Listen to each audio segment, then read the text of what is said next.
dhalinyaradan oo Jacob garab ordayaan mid la hadlay maalin waxaan ku yiri walaalow Umar saaxiibkeen waaya Jacob uga taageeraysa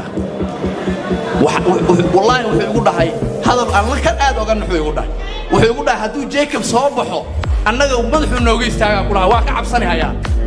soo inaan dhinaciisa jirnaan rabnaa qaarkeen si hadii annaga uu naga reeyo oo waxba noo yeelin fuleynimo meesha ugu dambeysay waay gabadheenina oo Soomaalida ahaydna Donald Trump ay laga qabanayaaba geesinimadaas Umar taasoo kale u leeyahay Umar hal cod asagoo sanadka ka dheer buu halkiisa cod ku dhagay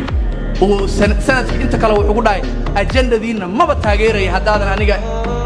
bahashan aadan ii taageerin way taageereen because of him governor ka naga fiito garay waagaas waxay ahayd waagii Uber dhalinyarada Uber ka waa uu kula dhagay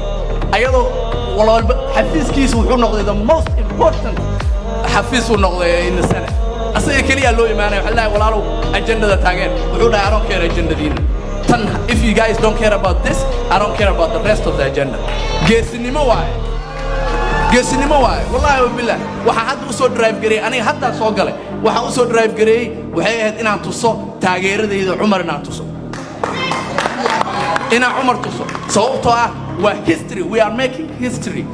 wuu soo baxaya Umar wuu soo baxaya because the people is behind him so waxa u baahan tihiin adinkana get thank you in ka tagine soo fuula dhalinyarada kale oo na taageersaneen waxaan leenahay kaalaya cabsida iska dhaafa